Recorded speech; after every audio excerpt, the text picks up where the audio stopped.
Hello my friends, Jerry Rosa here in the Rosa String Works workshop. As I feel I have to say, I don't work on instruments anymore for the general public, but I still work on them for my friends and relatives.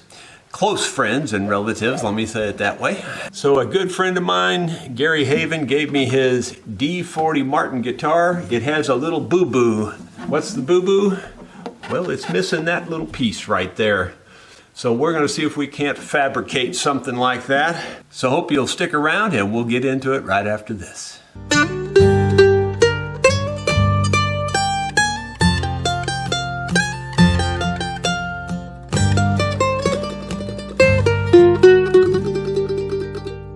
Well, my friends, I told him that I would have no trouble fixing this if he would just leave me his blue chip guitar pick. I'll just cap it with that. You know, a $50 guitar pick, that ain't too bad. We could just put that right here and it would work real nice. But he didn't seem to think that was a good idea, so we're going to try something else. I was just about to call my buddy back and say I don't have anything to cover that with. Then I thought, what about a truss rod cover? So I went looking and I found this old piece of truss rod cover here. And believe it or not, I think it will just barely work. So that's what we're going to use. So the first thing I'm going to do is get rid of these holes. So I'm going to go over to the sander or saw or something and saw this off and then sand it smooth. I'll be right back. Well, I cut that off on the bandsaw and then I went over to the disc sander and ran it into the disc sander to get the end nice and flat and square.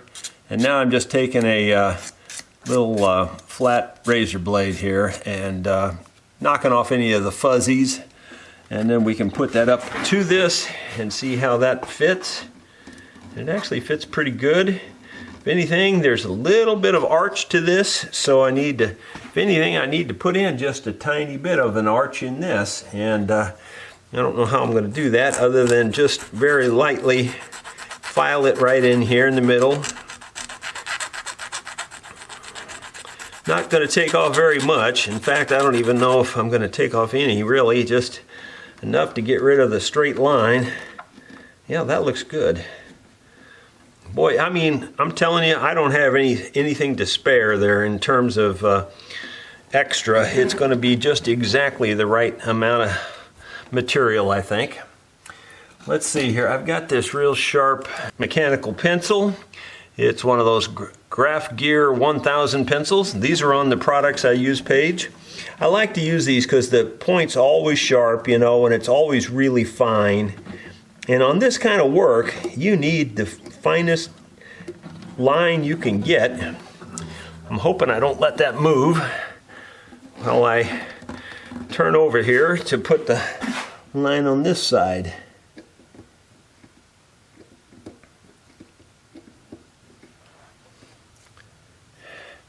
There you go. I think that worked pretty well. So now, I think I'll go to the bandsaw and saw it out rough first.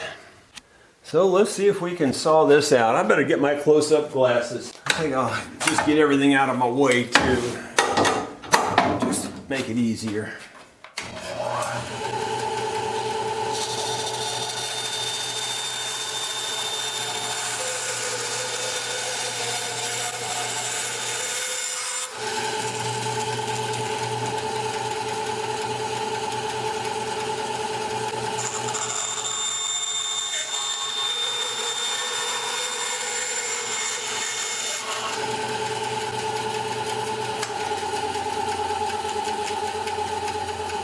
I sawed it out and I can still see my line, so I'm just going to go over to the sander now and see if we can bump it right up to that line. Whenever I have to sand something really tiny, I usually put a piece of movable material that I can run right up to the sander. That way this thing won't get sucked down in there.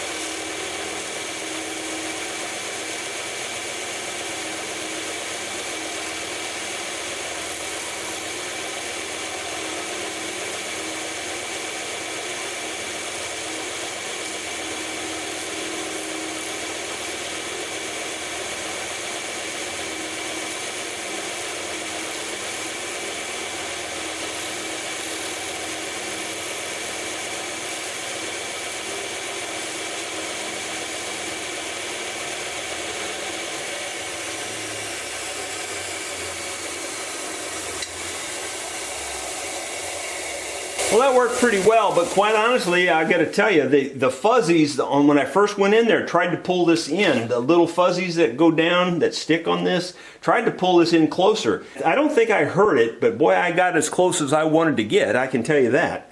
So let's go over and see how it fits right now, and then we'll tweak it from there. Well, if all that footage turned out, you just saw me explain that the sander tried to pull this into it. Fortunately, it didn't create a problem.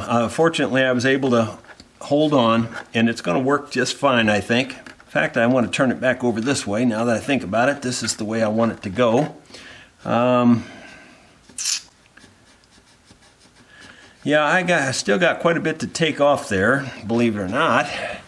Maybe I can mark it some more with this fine pencil lead.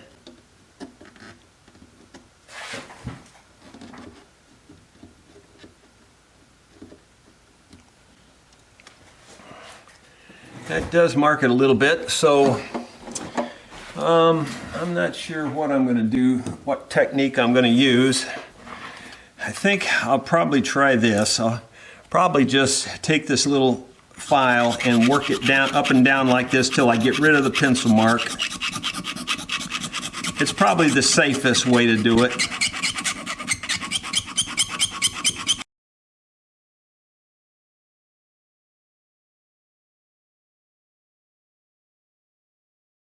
That looks pretty good. Unfortunately, I've rubbed my pencil mark off on the other side. So I'll line this side up perfectly, and then I'll put my pencil mark back on this side.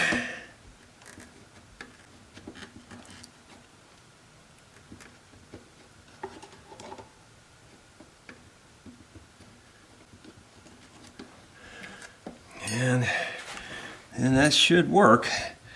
Got quite a bit to take off on this side, it looks like.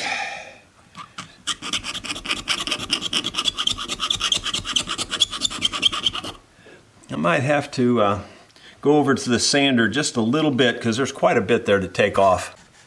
Well, I think it turned out okay. That sander thing, you got to be careful. I got to tell you right now, you got to be careful with the sander. You tried to grab it again.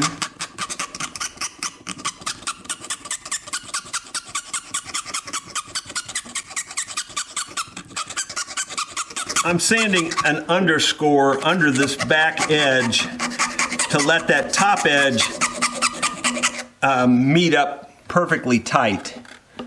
And that looks good. And we're pretty good there. I still think I need to do a little bit more filing around the edges though, because it's going to be hard to clean up. I've got to make it almost a perfect fit before I put it on.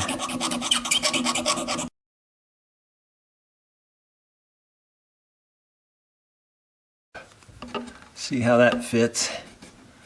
That's pretty close.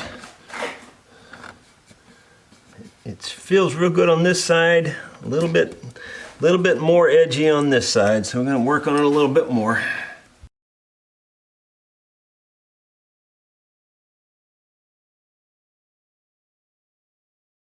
Yeah, it's still a little bit. I also need to file it at a slight angle to make it match the angle of the neck.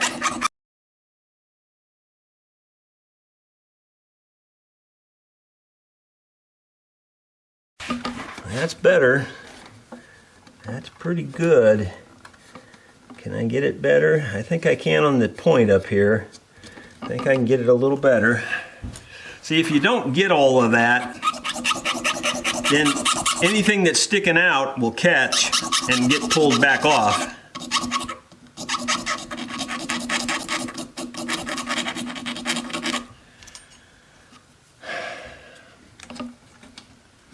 Wow.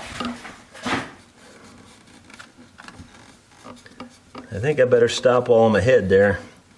Maybe not. I think I can still do a little better in place here.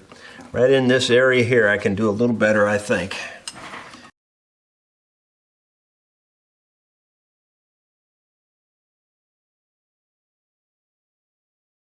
Man, so close.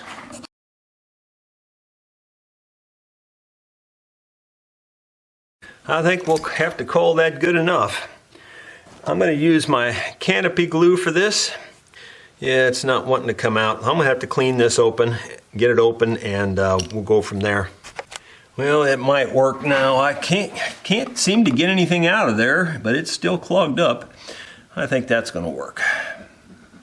All right, so what I'm going to do, see, the advantage of this kind of glue is that it won't hurt your finish. So I can, I can be a little sloppy here, make sure I'm getting full coverage, and I don't have to worry about the finish because it wipes off with water. Making sure I get that little corner right there. I think we got it now. All right, so let me get some water and I'll clean that up. Okay, so we just wipe it off with water. That's what's nice about that glue. Now, if I'd been using the other glue, which is good, but I would really have to be very careful, and if I got anything on the finish, it would just melt the finish. So, and that's that Beacon 527, I think it is, or Beacon. It's the Beacon glue that I also recommend for the old type plastic, and this is the old plastic. This is the, I don't know what you call it, the cellulose type plastic or nitrate type plastic. Anyway, this glue sticks plastic to wood really well, and I don't think it'll ever come off again. And you can't feel it. It looks and feels really good. The color isn't a perfect match, but beggars can't be choosy. So there you go. It's worked pretty well. Well, my friends, I hope you enjoyed the repair of this D40 Martin guitar. I think since I fixed that, I ought to be able to play it, don't you? And I think it probably even sounds better now that it's got that celluloid piece on there instead of the new modern plastic. Yeah, it even sounds better. It isn't much to look at. It's just an old house on the hill, a white picket fence around the yard, 2 dogs, 1 car and bills. And this Sunday will be 19 years that we've lived in this place. That's just 1 year short of 20, and we're moving on today. The year that we were married, we scraped and we saved to buy some little cottage where our family we could raise. We found this rundown farmhouse, a white picket fence and all. Then God blessed us with 3 children to run up and down its hall. But now they're tearing down our mansion to build $1-million homes. Oh, they'll sparkle and they'll glitter on foundations made of gold. But it takes more than money, it takes more than frills to turn that $1-million house into a mansion on the hill. The memories that we made here, like the first day of school, or those first trees we planted, they are precious just like jewels. But those memories, they go with you, but old houses stay. Like the passing of an old friend, we are moving on today. But then they're tearing down our mansion to build $1-million homes. Oh, they'll sparkle and they'll glitter on foundations made of gold. But it takes more than money, it takes more than frills to turn that $1-million house into a mansion on the hill. It takes a lot of love loving to build a mansion on the hill. Well, there you have it, wrong chords and all. I don't play a guitar enough to keep the chords straight in my head. But this is a nice sounding D40 Martin guitar, and it's back up in good shape, no more boo-boos. Hope you enjoyed this little short video. Thank you so much for watching. We will see you on the next one. Thank you.